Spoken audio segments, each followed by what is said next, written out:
Selamat datang kembali para novelers di channel Bacain Novel. Kali ini Mimin akan lanjutin kembali bacain alur cerita novel, Istri yang Disia-sia dan Terbuang, sambungan dari video sebelumnya. Tapi sebelum itu, jangan lupa bagi yang belum subscribe silahkan di-subscribe, agar Mimin makin semangat upload alur cerita novelnya. Dan jangan lupa juga, aktifkan tombol loncengnya agar kalian tidak ketinggalan update terbaru dari channel ini. Selamat menikmati alur ceritanya. Bab 57. Bagaimana keadaan Kak Kenzi Mas? Tanya Arin lewat sambungan teleponnya pagi ini. Agak menurun, tapi Mas masih cemas. Mungkin nanti akan Mas bawa ke rumah sakit. Takut ada hal lain yang terjadi padanya, ucap Kaisar lirih. Semalam ia begadang mengompres Kenzi, walau suhu tubuhnya menurun tetapi mukanya begitu pucat sehingga Kaisar khawatir. Ponsel Kaisar kembali berdering, kini nomor Kanjeng Mami.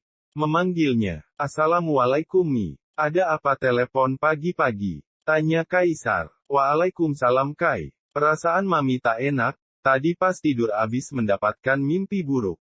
Apa kalian baik-baik saja di sana? Tanya Mami dengan nada yang begitu cemas. Baik, Mi. Jangan khawatirkan kami, ucap Kaisar sengaja tidak ingin menambah beban pikiran sang ibu. Syukurlah kalau tak apa. Kenzi masih tidur. Bangunkan dia suruh salat Kai. Iya, Kanjeng Mami. Makan teratur. Iya, Kanjeng Mami. Kamu jangan terlalu keras bekerja. Cari calon istri, biar Mami tambah tenang melepaskan kalian semua di sana berdua. Sini biar Mami ngomong sama Kenzi, biar dia dengerin kata-kata. Lia, Kanjeng Mami. Kalau ada apa-apa kabari, jangan nunggu kadaluarsa baru kamu kabari. Iya Kanjeng Mami. Bocah gendeng, iya doang. Dilakukan enggak? Kaisar menghembuskan nafasnya perlahan. Tak bisakah ibunya itu sedikit menurunkan suaranya ketika marah atau panik? Padahal dia belum memberi kabar Kenzi sakit. Jika tahu mungkin Mami akan lebih histeris dan juga panik lebih dari sekarang. Dilakukan, Kanjeng Mami. Serius. Nggih. Mami nggak yakin, ucapnya. Lagi-lagi harus sabar dengan Mami yang sudah memasuki usia kepala 5 ini. Mami kalau nggak yakin, mending nggak usah tanya, sungut Kaisar membuat sang ibu terkikik di seberang sana. Baiklah, tak usah merajuk gitu, nanti gantengnya hilang. Ya sudah, Mami mau masak dulu. Kalian yang hati-hati di sana, jaga adikmu ya Kai. Inggih, Ndoro Mami juga, jaga kesehatan di sana. Wassalamualaikum. Waalaikumsalam. Setelah panggilan terputus, Kaisar langsung bergegas mandi, lah harus membawa Kenzi segera ke rumah sakit. Jam 7 pagi, Kaisar sudah berada di ruang praktek sang dokter rumah sakit. Dia menyarankan Kenzi untuk dirawat beberapa hari di sini. Jadi, adik Mas ini kelelahan. Ditambah asam lambung naik, jadi pemulihannya harus lama dan istirahat total. Setelah Kenzi dipindahkan ke ruang rawat, Kaisar kemudian keluar kamar inap untuk membeli sarapan, lah membeli bubur untuk Kenzi dan nasi rames untuknya. Saat hendak membayar, ia melihat Susi sedang akan membeli bubur juga. Hai, kita ketemu lagi, ucap Susi dengan nada genitnya. Kaisar hanya mengangguk, tapi ada pertanyaan melintas di otaknya. Jika dia seorang pelaku penganiayaan, kenapa dia bisa bebas di sini? Dia berpikir harus menahan Susi untuk beberapa saat untuk memastikan. Ada yang sakit di sini? Tanya Kaisar mencoba mendekati Susi sebagai modus baru penyelidikannya. Oh, enggak, kebetulan lewat saja. Boleh kenalan? Tanya Susi. Kaisar. Saya Lina. Bukannya namanya Susi. Tanya Kaisar membuat Susi kaget. Sudah kenal ya? Belum, hanya masih ingat saja pernah ke kafe waktu itu kan? Oh, iya, aku sampai lupa, ucap Susi sambil tertawa renyah. Sedangkan Kaisar memandangnya aneh. Sebenarnya nama saya Susi. Bab 57. Karlina. Lina itu nama keren saya. Kaisar itu, nama asli atau nama palsu? Saya selalu pakai nama asli di mana saja. Nama itu doa, Kiasar itu doa sang ibu yang memang terselipkan untuk selalu disebut semua orang yang mengenal saya. Jadi, sekarang tinggal di mana? Sebenarnya saya tinggal di Rinjani, tapi lagi ada pekerjaan dikit. Jadi harus kos di sekitar sini, jawabnya senang. Ia merasa Kaisar sudah mulai tertarik padanya, padahal itu hanya trik Kaisar agar dia tahu terlebih dahulu tentang Susi. Walaupun dia memakai masker, tapi Kaisar paham dengan Susi. Di sekitar sini. Di mana? Tanya Kaisar. Yang ujung sana, masuk dikit. Mas Kaisar ini, lagi jenguk siapa? Adik saya sakit, asam lambungnya kumat jadi harus nginap di rumah sakit dulu. Kalau begitu saya pamit ya, ucap Kaisar. Tunggu. Boleh minta nomor telepon? Tanya Susi tanpa malu. Kaisar melihat tangan Susi yang memegang lengannya dan ia segera menariknya perlahan. Baiklah, 085876 sekian-sekian. Bentar benar. Aku ambil ponselnya dulu. Ponsel Apple miliknya ia keluarkan dan memencet nomor yang Kaisar sebutkan. Cek coba, aku dah ping. HP saya di kamar adik saya, nanti saya callback. Oke, makasih Mas Kaisar. Semoga kita berjodoh, bertemu lagi maksudnya. Bye, ucap Susi melambaikan tangan saat lihat Kaisar sudah menjauh.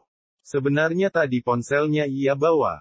Ia hanya tak ingin Susi tahu, jika ia juga memiliki ponsel yang harganya 3 kali lebih mahal dari miliknya. Ken, sudah bangun? Tanya Kaisar saat sudah kembali ke ruang inap Kenzi. Sudah Kak, kakak dari mana? Jika sedang lemah begini, Kaisar merasa Kenzi adalah adik kecilnya yang dulu. Yang sering menangis dan merengek karena menginginkan sesuatu dan dilarang oleh Kanjeng Mami. Kaisar adalah orang pertama yang akan didatangi Kenzi untuk dimintai tolong. Kakak dari depan beli bubur buat kamu, makan dulu ya. Setelah ini, minum obatnya. Masih sakit kepalanya. Sedikit, sini biar Kenzi makan sendiri, Mas temani di sebelah Kenzi saja. Baiklah, kita makan bareng ya. Tadi kakak juga beli rames soalnya, icap Kaisar mengelus kepala adiknya. Saat sedang makan, ponsel Kaisar berdering. Nama Arin masuk dan segera mengangkat dan menggantinya dengan panggilan video. Assalamualaikum Mas. Mau Arin telepon aja malah di video, gimana kabar Kenzi? Kok, kayaknya ini ada di rumah sakit ya, tanya Arin cemas. Waalaikumsalam, biar kita bisa enak ngobrolnya. Nih Kenzi lagi sarapan. Semalam demamnya turun tapi nggak banyak, karena cemas Mas bawa aja ke rumah sakit. Nih tanya sendiri sama orangnya kenapa bisa begini, ucap Kaisar menggeser layar agar Kenzi terlihat jelas di layar ponsel Arin. Kenzi mengambil ponsel dari tangan Kaisar membuat Kaisar mendengkus. Hai, Kak Ken. Cepat sembuh ya, maaf nggak bisa jengukin. Maafin perbuatan Mas Bayu kemarin ya, jadi bikin muka ganteng kakak bonyok begitu. Nggak apa, lelaki memang biasa berkelahi. Makasih lo udah bilang gue ganteng, cowok sebelah gue pasti ngiri mau dibilang ganteng juga sama lu, ucap Kenzi sambil tertawa kecil. Kalian semua ganteng dan baik hati, ketika sedang mengobrol, Agam tiba-tiba nimbrung di panggilan video. Telepon siapa, Bu? Tanya Agam bergayut di badan Arin. Om Ken nih. Arin menyodorkan ponselnya pada Agam dan Agam tersenyum melihatnya. Hai Om baik, kok pagi-pagi udah teleponan? Om baik kangen ibu ya? Ucap Agam dengan polosnya. Arin langsung menutup mulut Agam dan mencium pipinya. Jangan ngomong gitu sayang, nggak boleh, Om Ken ini lagi sakit. Dia lagi di rumah sakit, terang Arin. Om sakit? Sakit apa? Tanya Agam dengan raut wajah yang berubah khawatir. Hanya kelelahan saja, anak jagoan tak usah khawatir. Kaisar mengambil alih ponselnya karena makannya sudah selesai. Kenzi menatap kakaknya kesal karena memotong pembicaraannya dengan Agam dan Arin. Loh, wajahnya jadi ganti sama om baik satunya lagi, ucap Agam. Kaisar tersenyum dan melambaikan tangan pada Agam. Pagi Agam, om baik sedang makan, dia juga harus istirahat, jadi ngobrolnya sama om saja. Oke, tapi Agam mau mandi sama ibu.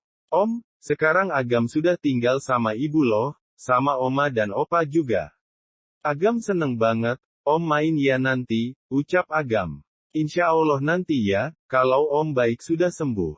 Ya sudah mandi dulu sana, baunya sudah sampai sini, ucap Kaisar memencet hidungnya membuat Agam terbahak.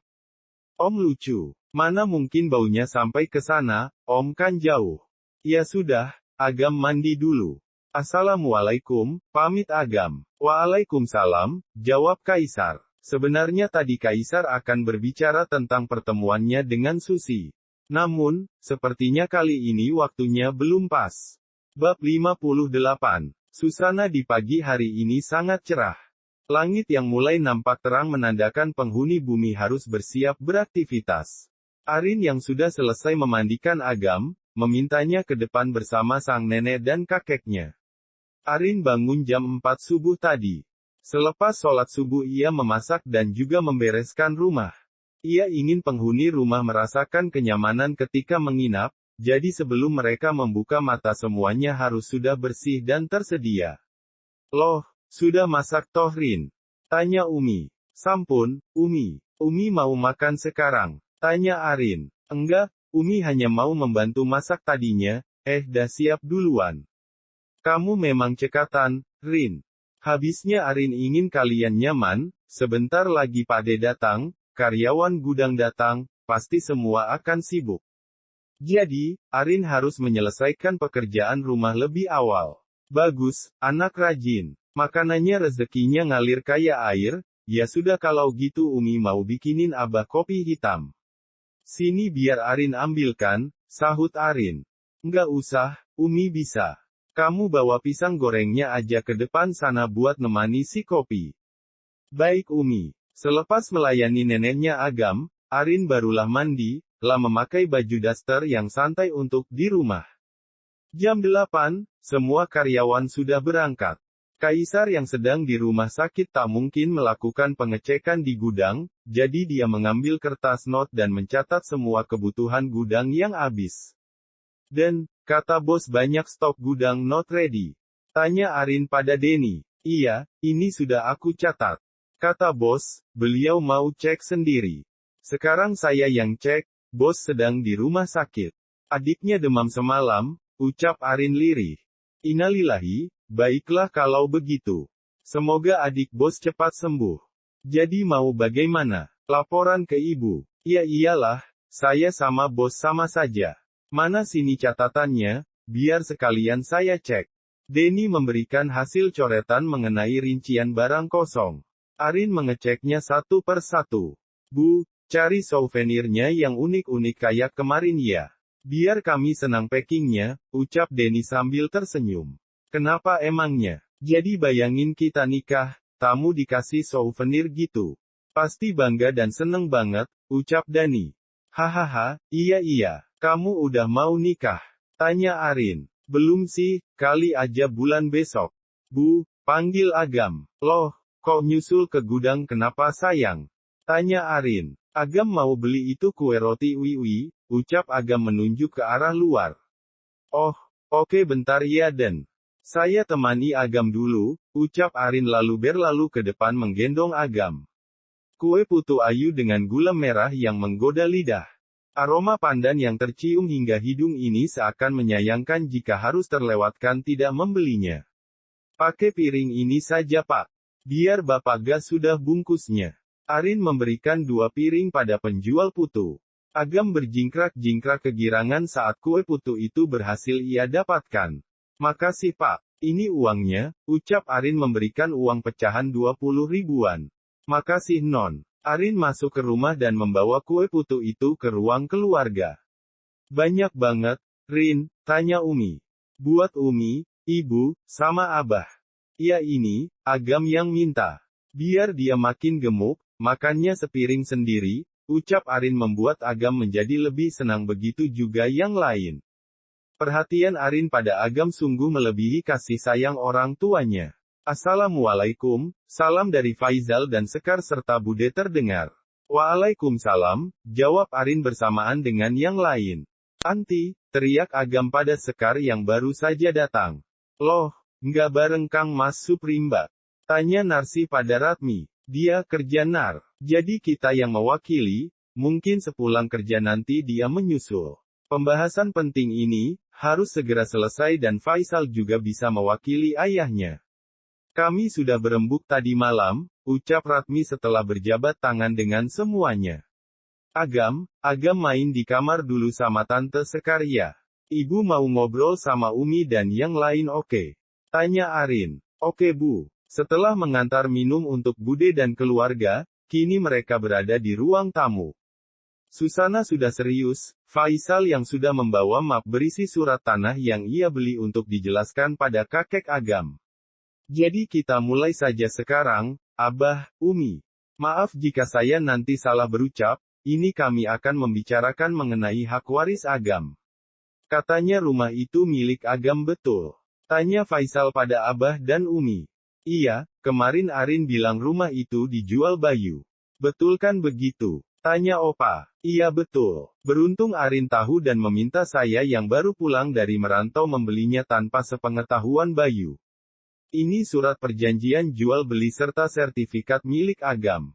Sayang sekali, masih di bawah kuasa Bayu jadi kemarin dia berani menjualnya. Sebenarnya, saya tak berminat beli rumah itu. Tetapi, Arin mengatakan untuk berjaga-jaga jika kalian tahu kebenarannya sesungguhnya. Tampak wajah marah sang Abah mendengar ucapan Faisal mengenai Bayu itu. Tetapi Umi menenangkan Abah dan akhirnya ia kembali relaks. Desti anak saya memang sangat mencintai Agam dan Bayu. Dia tak tahu jika Bayu akan seperti ini. Dulu kamu beli berapa nak rumah itu? Tanya Abah serius. 350 juta. Abah tampak kaget, ia tak mungkin mengembalikan uang sebanyak itu. Gaji pensiunan PNS-nya tak akan cukup untuk membayarnya. Banyak sekali, tanya Umi kaget. Iya, dia menjualnya dan membeli rumah baru di Perum Rinjani. Keterlaluan si Bayu, otaknya itu benar-benar. Sabar Abah, potong Umi. Abah, jangan pikirkan masalah rumah dulu. Jadi, intinya rumah ini fix masih bisa jadi milik Agam secara ini surat tanah dan rumah ada di Bank Faisal. Untuk uang yang sudah kita keluarkan, Abah juga tak harus mengembalikannya. Kita harus minta Mas Bayu tanggung jawab, Abah harus tanyakan hal ini. Dia tak tahu kalau rumah ini Bang Faisal yang beli, karena waktu itu Arin sengaja meminta Pakde menyembunyikan identitasnya, terang Arin. Pintar kamu Rin, biar nanti Abah kasih pelajaran si Bayu itu. Kalian simpan saja surat-surat itu, Abah akan meminta Bayu bertanggung jawab. Coba kamu hubungi Bayu lagi Rin, ucap Umi. Jangan, biar Abah saja, cegah Abah lalu mengeluarkan ponselnya. Panggilan tersambung dan Abah main loudspeaker panggilannya.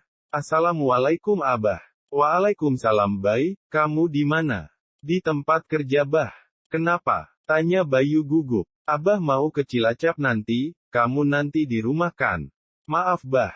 Bayu sedang tak di rumah karena menginap di tempat kerja, Bayu sibuk dan sedang menggarap proyek di luar kota. Sekarang sudah pasti sedang tak di rumah, dustanya. Loh, iyakah? Lalu, apakah Agam ikut? Tanya Abah sengaja memancing Bayu agar menunjukkan rumah barunya dan berbicara yang jujur. Tidak, dia di rumah dengan neneknya. Kenapa Bah? Baiklah, kalau begitu Abah ke rumah menemui ibumu dan Agam saja. Anu itu, Bah. Rumah lagi direnovasi, jadi tak bisa dikunjungi dahulu, elaknya. Lalu bagaimana? Lain waktu saja Bayu kabari, sekarang Bayu sibuk.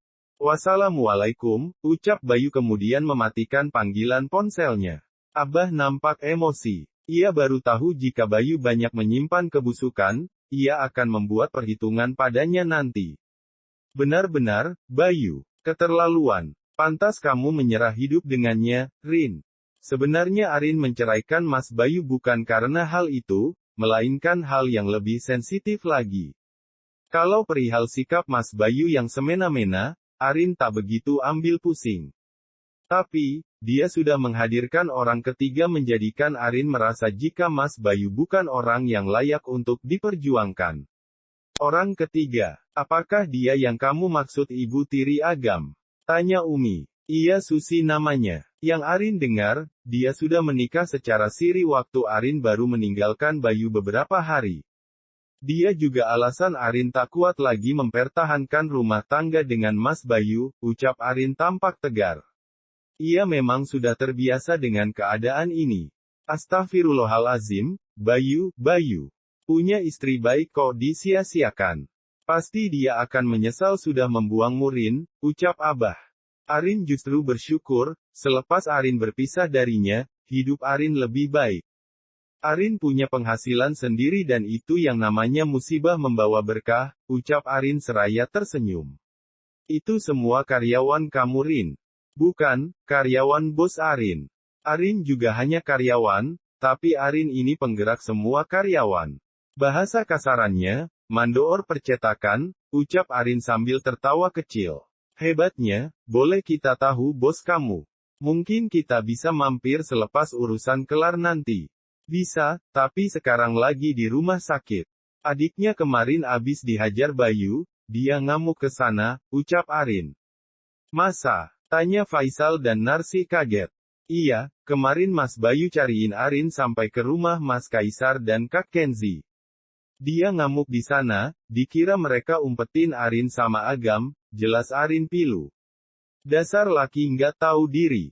Yang salah siapa? Yang jadi sasaran kemarahan siapa? Seru Abah geram. Mereka kembali berbincang mengenai hal yang akan dilakukan dan strategi yang akan dijalankan untuk membuat Bayu mati kutu nanti. Mereka juga tak segan membawa polisi jika dibutuhkan untuk menghukum Bayu jika masih mengelak dan tidak mau mengakui semuanya. Bab 59. Ultimatum Abah. Bayu duduk di bawah pohon jambu, melihat hamparan sawah dan merenungi nasib sialnya. Ia sudah mencari Arin sampai ke Sawangan, tapi ia juga tak mendapatkan. Hingga terlintas ucapan uap tempo hari. Haruskah ia berbuat seburuk itu untuk membuat Arin mau menurutinya? Bayu mendengar ponselnya berdering dan nomor mantan mertuanya di Bandung menelpon. Tentu Bayu kaget saat mengetahui mereka akan ke Cilacap sedangkan Agam tidak ada di rumah. Pikirannya bertambah kalut, sehingga ia memilih pergi ke rumah ibunya. Dikemudikan dengan cepat, mobil Bayu ke Tegal Kamulian. Menemui sang ibu dan berharap akan ada jalan keluar. Assalamualaikum Bu, Reni yang sedang memasak di dapur keluar dengan segera. Waalaikumsalam Bay. Kamu nggak kerja? Tanya Reni kaget melihat anaknya siang-siang datang ke rumahnya. Bu, Bayu mau ngomong. Reni mematikan kompor dan melepas celemeknya saat melihat wajah serius Bayu, lah melihat ada gurat kecemasan di sana dan hal itu membuatnya penasaran. Kenapa? Tanya Reni memulai percakapan. Agam, dia dibawa kabur Arin, tapi Bayu tak tahu kemana perginya. Tadi sudah Bayu cari ke Sawangan, tapi tak ada. Bayu juga sampai ke tempat majikan Arin kemarin di Rinjani tapi juga tak ada. Bayu bingung Bu, ucap Bayu dengan nada memelas. Kurang ajar memang Arin itu, lalu Susi kemana sampai tak tahu kalau Agam dibawa Arin. Seharusnya dia yang bertanggung jawab atas hilangnya Agam. Ucap Reni geram. Itulah masalahnya, Susi dilaporkan melakukan penganiayaan pada Agam sampai dia masuk rumah sakit. Sudah Bayu susul Agam ke rumah sakit, tapi tak Bayu temukan Agam di sana. Bayu bingung cari mereka kemana lagi, ucap Bayu menyandarkan kepalanya di sofa. Apa itu hanya rekayasa Arin Bay? Kok bisa di rumah sakit nggak ada? Mungkin, Bayu juga tak tahu. Tadi orang tua Desti telpon, katanya mau ke sini hari ini. Bayu harus bagaimana dong Bu? Reni bertambah pusing mendengar aduan Bayu kali ini. Dia bahkan pulang ke rumahnya dengan membawa aduan yang berat sehingga ia tak kuat lagi mendengarnya. Sudahlah, terserah kamu saja. Ibu pusing kalau ada masalah, kamu ke sini. Kalau lagi seneng-seneng sama Susi, belas ibu nggak diajak bahkan nggak dikasih tahu. Sekarang kena getahnya, baru nyaho. Ibu kan sudah bilang rumahmu itu jangan dijual. Kenapa nurut sama Susi? Ya sudah kamu cari aja Susi. Suruh dia kembalikan uang sisa penjualan rumah, sungut Reni. Ia sungguh kesal dengan Bayu. Semenjak Susi menikah dengannya, dirinya jadi merasa tak diperhatikan lagi. Jangankan uang belanja, yang ada kalau mau dapat uang harus menjadi babu di rumahnya. Maka dari itu ia malas kerinjani, pasti si Susi akan menyuruhnya ini itu. Mana mungkin Bu, uang sisanya sudah diinvestasikan oleh Susi semuanya. Saat ditelepon tak tersambung. Maka dari itu Bayu bingung, ucap Bayu. Lalu, ibu bisa apa? Ucap Reni kesal. Saat sedang berbincang dengan Reni, suara Abah dan Umi terdengar mengucap salam. Mereka sengaja tak mengajak siapapun untuk ikut karena ingin terlihat baru datang dari Bandung.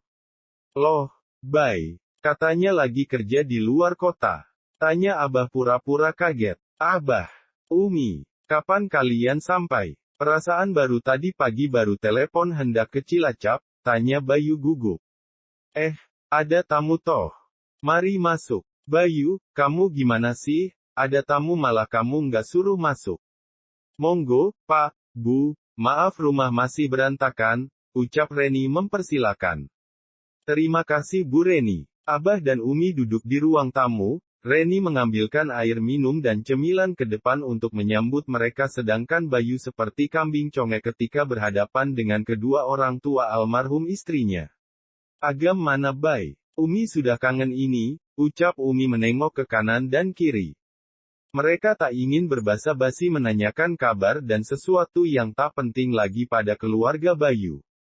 Itu, anu lagi main sama temannya Bu, biasalah, namanya juga anak-anak. Monggo diminum dulu, biar Agam saya yang cari di rumah tetangga, sela Reni saat Bayu tak bisa menjawab. Sekalian ia ingin menghindari tamunya ini, biarlah Bayu yang harus mengatasi sendiri. Dia tak ingin ambil pusing, ini memang kesalahan Bayu dan dia harus menghadapinya sendiri. Bu, Bayu terlihat keberatan Reni hendak pergi. Tetapi ibunya itu hanya melengos dan pergi meninggalkan Bayu dengan Abah dan Umi. Bay tadi kami ke rumah yang Desti kasih buat Agam. Tapi kenapa sudah ditinggali orang lain? Kamu jual rumah itu? Tanya Abah mulai membuka percakapan. Abah masih menggunakan nada sabar untuk memancing kejujuran Bayu. Maaf Bah. Untuk hal itu, Bayu hilaf. Bayu bingung harus mencari dari mana tambahan modal untuk proyek Bayu. Jadi, untuk itu Bayu jual saja. Insya Allah nanti ada rezeki rumah itu akan Bayu beli kembali. Hanya untuk muter modal saja, ucap Bayu gugup. Modal? Iya, pekerjaan Bayu kini sudah lumayan membaik, jadi perlu banyak modal untuk itu. Tahu sendiri kan Bah? Semakin banyak penghasilan maka semakin banyak pula pengeluaran untuk modalnya, dusta Bayu. Lalu, Arin kemana? Apa dia sedang bermain juga dengan Agam? Tanya Umi yang mulai geram dengan kebohongan Bayu. Itu, Bayu sudah pisah dengan Arin, dia wanita yang tidak bisa diandalkan untuk menjaga Agam. Kemarin saja dia sudah menganiaya Agam hingga masuk rumah sakit. Dia juga istri yang banyak menuntut ini itu, Bayu tak bisa menjadikan dia ibu sambung Agam. Kepribadiannya tak bisa menjanjikan Agam menjadi anak yang kalian inginkan, ucap Bayu. Yakin, Arin yang menganiaya Agam. Bukan Susi, si istri baru kamu itu. Ucap Abah dingin. Susi siapa? Bayu tidak kenal, elak Bayu. Wajahnya terlihat pias, ia tak menyangka kedua orang tua Desti tahu perihal Susi. Baik kami kecewa dengan semua ini. Percuma kamu berbohong, kami sudah tahu semuanya. Sungguh, melihatmu yang sekarang membuat kami sangat murka. Kamu tahu, rumah itu adalah rumah milik Desti untuk Agam. Kami percaya padamu waktu itu untuk menjaganya sampai Agam dewasa. Desti juga pasti akan kecewa melihat suami yang dulu diperjuangkan kini sungguh sangat mengecewakan. Kami tak mau tahu, rumah itu harus sudah menjadi hak milik Agam lagi. Bulan depan, kamu harus sudah mengembalikannya pada kami. Kami yang akan mengurus Agam dan rumah itu. Jika sebulan kamu tak bisa mengembalikannya, maka kami akan melaporkan kamu ke pihak yang berwajib atas perbuatan yang tidak layak dan keterlaluan ini. Arin juga pastinya akan menuntut kamu, karena sudah menikah tanpa izinnya. Meski nanti Arin tak melakukannya karena kasihan, tapi Abah sendiri yang akan melaporkan hal itu. Untuk sebulan ini, kamu tak usah mencari Agam, karena dia dalam kendali kami. Kami tahu kalian berbohong, Jadi tak usah lakukan kebohongan lagi jika tak ingin membuat kami semakin marah dan membenci kalian. Ingat, Bayu, 1 bulan. Kamu harus membawa sertifikat rumah Agam itu dan mengantarnya ke Bandung. Jika tidak, maka Abah yang akan ke sini mengambilnya dengan membawa polisi dan jangan harap bisa bertemu Agam dan mengasuhnya. Ayah sepertimu, tak layak menjadi panutan cucuku itu. Abah dan Umi berdiri dan langsung beranjak keluar rumah Reni. Mereka cukup sekali memperingatkan Bayu, tak perlu kekerasan karena akan membuat permasalahan meruncing. Cukup sedikit ancaman agar Bayu berpikir, bahwa semua kebohongan yang ia tutupi akan sia-sia. Bayu mengacak rambutnya kasar. Dia tak bisa lagi menyangkal semua ucapan orang tua Desti. Bayu frustasi, dia sampai melempar gelas yang ada di depannya ke dinding. Prang! Reni yang bersembunyi di rumah tetangganya melihat Abah dan Umi keluar dan tak lama suara gelas pecah terdengar membuatnya begitu khawatir, pamit pada tetangganya dan langsung bergegas pulang. Ya Allah, Bayu, apa yang kamu lakukan? Pekik Reni. Bayu meluruh ke lantai. Tangis dan amarah menjadi satu. Bayangan Agam dan Arin memenuhi kepalanya. Eling, Bayu, Eling, kamu kenapa? Tanya Reni panik. Bu, kita cari Arin. Dia harus bertanggung jawab atas semua ini. Bayu tidak bisa hidup tanpa Agam Bu, ucap Bayu sambil terisak. Apa maksudmu, Bey? Agam ada sama mereka? Tanya Reni kaget. Lah menjadi sangat malu karena ketahuan berbohong. Arin pasti sudah berbicara semua, orang tua Desti tahu dan Bayu harus mengembalikan semuanya. Jika tidak, maka Agam tak boleh lagi bersama kita. Bayu pasrah Bu. Reni melihatnya iba. Tak pernah ia merasa sesedih ini. Setelah kehilangan semua, anaknya ini barulah sadar jika kesalahannya ini sangat fatal, lah juga harus merasakan imbas dari apa yang Bayu lakukan. Apa kamu tak bisa meminjam bus proyekmu yang baru? Tanya Reni. Bagaimana bisa? Proyek sedang sepi, Bayu saja harus mencari tambahan uang untuk biaya kami hidup. Bayu tak mungkin bisa membayar rumah itu lagi. Baiklah, besok kita cari Arin. Ibu akan minta Wisnu membantumu, dia bisa memakai motor untuk membuntuti bosnya Arin. Pasti dia berjumpa dengan Arin, tidak mungkin dia tidak tahu apa-apa. Kamu yang sabar, semua ini pasti ada jalan keluarnya. Bangulah. Jangan lemah begitu. Mana Bayu yang kuat? Baru begitu saja loyo, makanya jangan suka tertarik dengan wanita macanem Susi. Sudah matre, tak punya hati lagi. Omel Reni membuat Bayu diam. Penyesalan di akhir memang tak ada gunanya. Bukan bahagia yang didapat melainkan derita yang ia peroleh. Bab 60. Mas itu rumah majikan Arin. Tanya Wisnu pada Bayu yang sedang fokus melihat rumah Kaisar. Lia, kita tunggu saja. Mereka pasti akan keluar sebentar lagi, kamu pastikan mereka tak melihat persembunyian kita di sini. Wisnu dan Bayu yang berpura-pura menjadi sopir dan penumpang ojek gobrek, berhenti di sisi jalan. Memperhatikan isi rumah dan berharap akan keluar di jam kerja ini. 2 jam lamanya, Bayu tak mendapati Kaisar keluar membuat Wisnu kesal. Mas, ini sudah terlalu lama loh. Apa tidak sebaiknya kita cari kemungkinan tempat lain? Tanya Wisnu. Berisik kamu. Mau bantuin nggak? Protes aja, sebentar lagi kita tunggu. Kalau enggak keluar juga kita cari Arin ke tempat lain. 1 jam bertambah, Kaisar belum juga keluar membuat Wisnu bertambah jengkel. Mas, kita cari ke tempat lain saja. Mungkin ke tempat kerja Mbak Arin atau bosnya mungkin. Tiba-tiba Bayu tersenyum. Kenapa kamu nggak bilang dari tadi? Cus, kita ke Gatsu. Ngapain? Ke toko tempat Arin bekerja. Ayo buruan, nanti keburu panas. Wisnu langsung menarik gas motornya dan melaju ke toko tempat Kaisar dan Arin bekerja.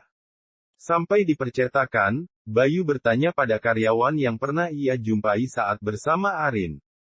Pagi, Mbak. Pagi, Pak. Ada yang bisa dibantu? Sapa Meli ramah. Begini Mbak, apa Arin masuk kerja hari ini? Kami ada urusan, ucap Bayu. Bu Bos cuti bekerja Pak. Apa ada hal penting? Biar saya sampaikan nanti. Oh, tidak. Kalau bos yang satunya kemana? Oh, Pak Kaisar sedang di rumah sakit menemani adiknya. Apa ada hal penting juga? Oh iya, tapi saya membutuhkan berbicara langsung pada mereka karena saya membicarakan bisnis besar nantinya. Apa bisa Anda memberikan alamat Arin? Maaf Pak, untuk hal itu saya kurang tahu, tapi kalau nomor ponsel bisnisnya ada sebentar. Meli mencatat nomor ponsel Arin dan Bayu tersenyum melihatnya. Nomor bos satunya lagi Mbak. Kalau itu, bisa tanyakan pada Bu Bos. Soalnya kalau nomor ponsel Pak Bos yang untuk bisnis, akan masuk langsung ke sini. Kalau nomor pribadi, saya kurang tahu. Oh, begitu ya. Ya sudah kalau begitu, terima kasih. Bayu langsung bergegas pergi dan mampir di depan toko kosong. Untuk menelpon Arin. Dia menggunakan ponsel Wisnu untuk menelpon Arin karena Bayu gagal jika menghubungi dengan nomornya. Mencoba menghubungi dengan nomor lain juga gagal, mungkin Arin ganti nomor. Panggilan berdering. Bayu tersenyum saat suara Arin terdengar mengucap salam. Halo Rin, ini Mas, ucap Bayu lembut. Mas Bayu, kaget ya, kenapa Mas bisa dapat nomormu yang baru? Maaf Rin. Permisi, Arin sibuk. Tiba-tiba panggilan terputus. Bayu merasa geram karena Arin mematikan sepihak sebelum ia selesai bicara. Wisnu yang melihat Bayu kesal langsung mengambil ponselnya karena tak ingin benda kesayangannya itu terlempar ke aspal karena kemarahan kakaknya ini. Jadi, mau bagaimana ini? Tanya Wisnu. Kita ke rumah baru Mas dulu. Wisnu langsung menancap gas ke Rinjani sebelah. Pikiran Bayu menerawang jauh, secepat inikah imbas yang dirasakan Bayu karena membuang Arin. Bayu masuk ke rumahnya. Rumah yang 3 hari tak tersentuh sapu ini seperti rumah tua yang tak berpenghuni.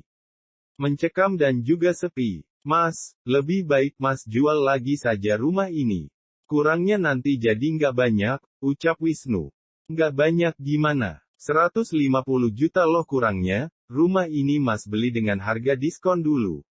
Sertifikat. Kayaknya masih di notaris. Mas belum sempat bertemu lagi dengannya, ucap Bayu. Mending kita ke sana saja sekarang. Minta sertifikat rumah ini. Lumayan bisa meringankan pembelian rumah Agam, sisanya kita bisa gadaikan rumah ibu, ucap Wisnu. Terkadang anak ini ada benarnya, jika sedang begini Bayu merasa Wisnu lebih cocok jadi kakak daripada dirinya. Ya sudah, yuk. Ya elah, nanti napa? Nggak tidur dulu. Pegel pinggangnya ini. Masih enak duduk di belakang, protes Wisnu. Ya sudah, kamu di belakang kalau gitu, Mas di depan. Bayu dan Wisnu menuju ke notaris tempat dulu ia meminta mengurus surat-surat rumah dan tanahnya. Di sana, pengacara sedang tak berada di tempat. Sehingga mereka harus menunggu lama di sana. Mas, tahu gini kita tadi tidur dulu di rumah Mas. Di sini mana ngantuk gini, lapar juga, gerutu Wisnu. Bayu meminta penjaga rumah ini menelponkan majikannya itu. Ocehan Wisnu membuatnya kesal karena tak sabar harus menemaninya dan menunggu lama. Maaf Pak, kemungkinan Bapak pulang sore, bagaimana? Tukas penjaga rumah. Jam berapa? Sekitar jam 5 sorean, sedang ada acara dengan klien di Kawunganten katanya. Bapak kembali saja nanti malam, nanti sepertinya beliau sudah bisa menerima tamu. Sepertinya hari ini Bayu sangat sial. Sudah menunggu lama, tahu-taunya yang ditunggu tak ada di tempat. Bayu memutuskan mengantar Wisnu yang dari tadi sudah ngedumel sepanjang jalan. Bayu masih libur kerja di proyek karena atasannya menghentikan sementara Bayu dari proyek lama itu. Proyek yang baru digarap sedang tahap pengajuan izin kerja dan penggarapan lahan. Entah kapan izin itu keluar, Bayu juga tak tahu.